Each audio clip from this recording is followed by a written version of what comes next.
La siguiente clase de fisiología renal trata sobre la ultrafiltración glomerular y la hemodinamia renal. Esta es la primera parte. Renal. Los objetivos de la clase son comprender la función renal como dependiente de la perfusión sanguínea, comprender las diferencias entre los mecanismos de filtración en un capilar glomerular renal y en un capilar sistémico, y describir el mecanismo de autorregulación del flujo renal. En la primera parte veremos funciones renales, la estructura y tipos de nefrona, la circulación renal y las características de la barrera de filtración.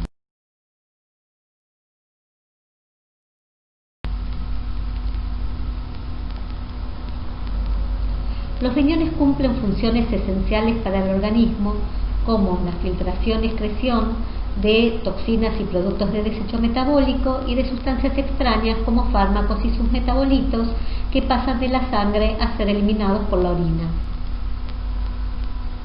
Los riñones cumplen también funciones homeostáticas que involucran la regulación de la composición y volumen de los fluidos corporales, la regulación del balance hídrico y electrolítico, la regulación del balance ácido-base y de la presión arterial. Los riñones también producen y activan y o liberan hormonas involucradas en el metabolismo del calcio, como la vitamina D,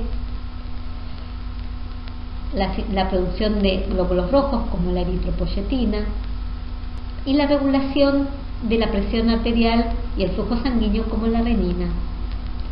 Y también pueden sintetizar glucosa.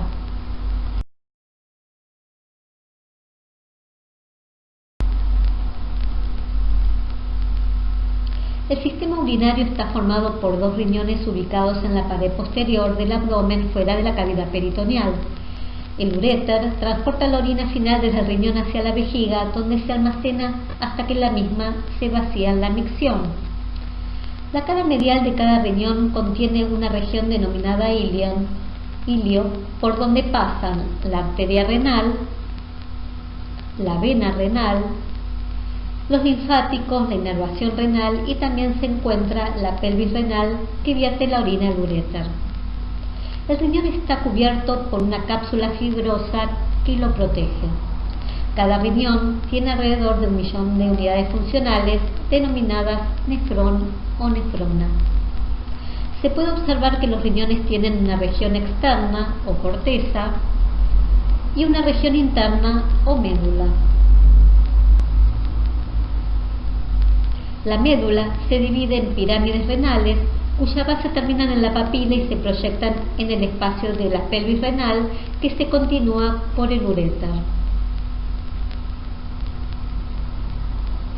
La pelvis se divide en cálices mayores que recogen la orina final de los túbulos, la cual pasa a los cálices mayores y de allí al uréter.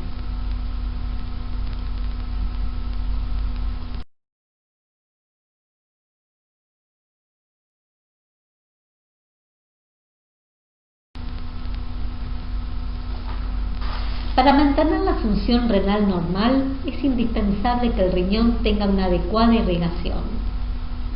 El flujo sanguíneo renal es de alrededor del 20% del gasto cardíaco, siendo su valor de alrededor de 1200 mililitros por minuto. El flujo sanguíneo renal en la corteza es más alto con respecto al de la médula. Aproximadamente el 90-95% de la sangre que entra al riñón perfunde a los glomérulos superficiales y a la corteza. Solo un 5 a un 10% de la sangre perfunde a los glomérulos suxtamedulares y la médula. Como se ve en el esquema, la sangre entra al riñón a través de la arteria renal en el ilio. La arteria renal se ramifica y la sangre pasa a las arterias interlobulares, luego a las arterias artiformes o arcuatas, de ahí a las arterias interlobulillares o radiales y a las arteriolas aferentes. De las arteriolas aferentes, la sangre pasa a una red de capilares glomerulares en los glomérulos renales, donde se produce el filtrado glomerular. La sangre de los capilares continúa a las arteriolas eferentes y luego pasa a otra serie de capilares peritubulares. Luego la sangre continúa por los vasos del sistema venoso renal que reciben los mismos nombres que los vasos arteriales que corren en forma paralela. La sangre sale del riñón por la vena renal a través de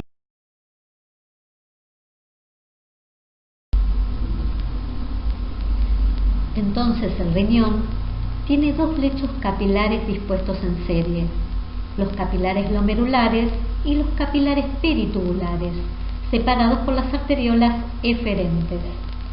Las arteriolas aferentes y eferentes son vasos con alta resistencia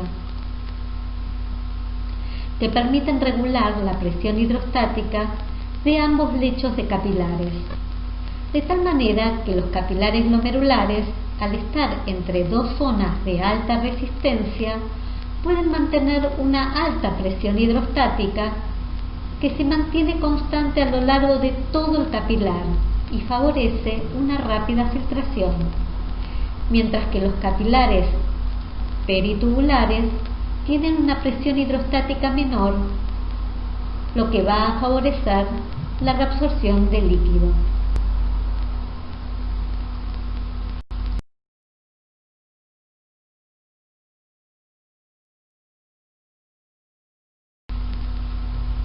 La nefrona o nefrón es la unidad funcional del riñón, las cuales forman la orina. Cada nefrona tiene un glomérulo que contiene la red de capilares glomerulares donde se filtra una alta cantidad de plasma por día hacia la cápsula de Bowman. Ese líquido filtrado pasa hacia el túbulo contorneado proximal, luego a la parte recta del túbulo contorneado proximal que se encuentran en la corteza renal. Desde el túbulo proximal el líquido pasa al asa de Henle, formada por una rama descendente que llega a la médula renal y una rama ascendente delgada que se continúa con una porción gruesa. Al final de la misma hay un corto segmento que corresponde a la mácula densa y luego el líquido se continúa por el túbulo contorneado distal, el túbulo conector, y de ahí pasa al túbulo colector. Un grupo de nefronas vierten su contenido a un mismo conducto colector.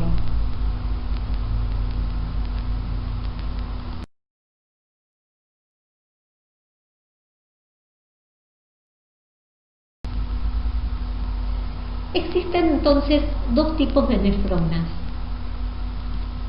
las superficiales o corticales, que constituyen el 85% de las nefronas y se caracterizan por tener asas de Henle cortas, y sus arteriolas eferentes se continúan con los capilares peritubulares.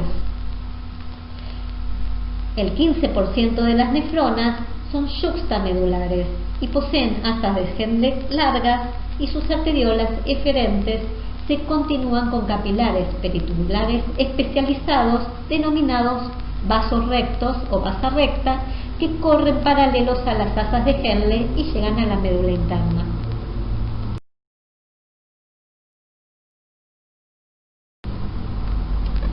El filtrado glomerular es el primer paso de formación de la orina. La formación de la orina es el resultado de los mecanismos de filtración desde el plasma hacia los túbulos, la reabsorción de sustancias desde los túbulos renales hacia la sangre y la secreción de sustancias desde la sangre hacia los túbulos renales, de forma tal que la excreción urinaria es igual a lo que se filtró menos lo que se reabsorbió más lo que se secretó. El glomérulo renal es el lugar donde se produce el filtrado glomerular. En el esquema podemos ver el aparato yuxtaglomerular, el mesangio y la barrera de filtración. El glomérulo está recubierto por la cápsula de Bowman y dentro contiene al capilar glomerular. Y también se encuentran las células mesangiales intraglomerulares, que son contráctiles y tienen función de soporte del capilar y sintetizan la matriz extracelular. El aparato yuxtaglomerular está formado por la mácula densa, las células granulares y las células mesangiales extraglomerulares. El aparato juxtaglomerular está implicado en la producción de renina por las células granulares y en la regulación del filtrado glomerular, como veremos más adelante. En el esquema de la derecha se ve en detalle la barrera de filtración.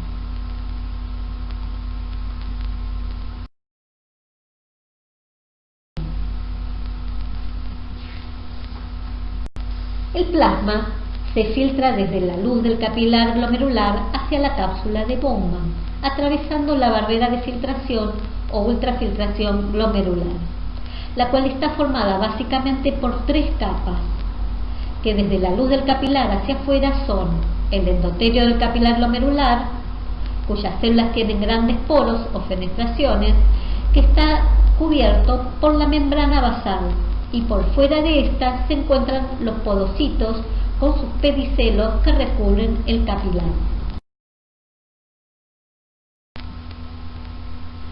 Los podocitos son células muy diferenciadas que no se dividen.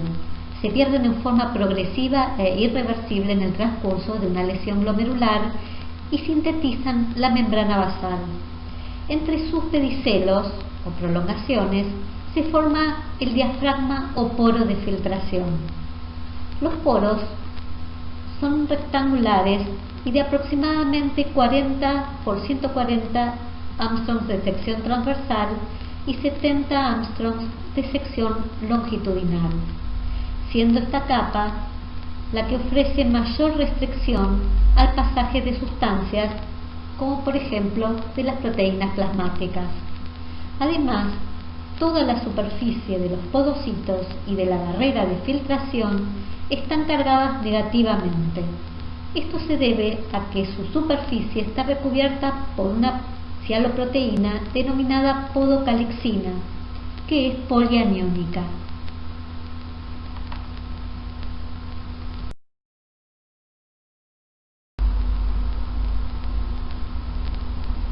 La capacidad de filtración de una sustancia depende de su tamaño. Moléculas de bajo peso molecular, como el agua, el sodio, la glucosa, tienen una capacidad de filtración de 1, o sea, filtran libremente.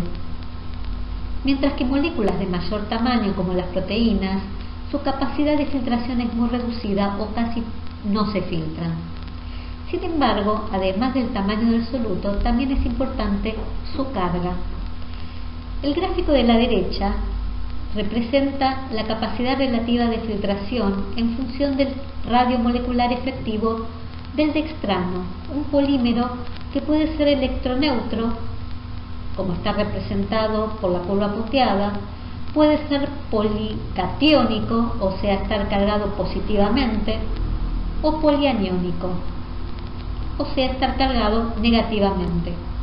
Si nos fijamos para una molécula de 30 Armstrongs de tamaño y vemos la curva roja del dextrano positivo, su capacidad relativa de filtración es de 0,5 aproximadamente.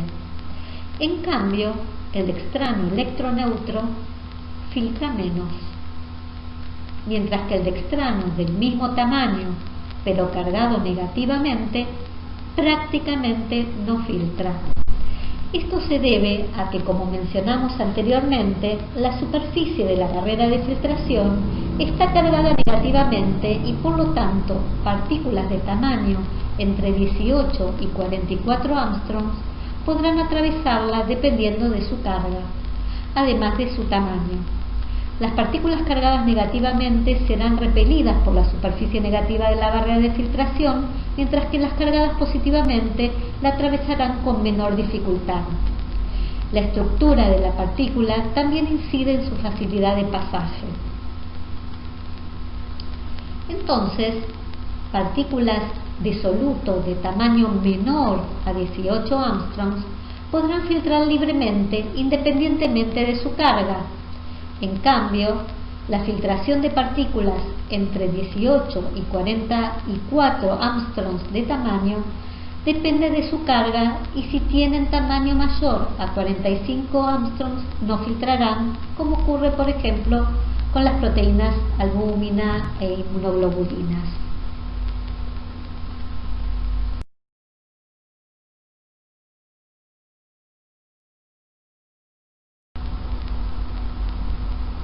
En resumen, podemos decir que la composición del ultrafiltrado es similar a la del plasma, pero casi no tiene proteínas. ¿Qué es lo que se filtra entonces? Se filtra el plasma a través de la barrera de filtración desde la luz del capilar glomerular hacia la cápsula de Bowman. No se filtran las proteínas plasmáticas o casi no lo hacen, y no se filtran los elementos formes de la sangre como glóbulos rojos, glóbulos blancos y plaquetas. Ahora podés continuar viendo la segunda parte de esta clase.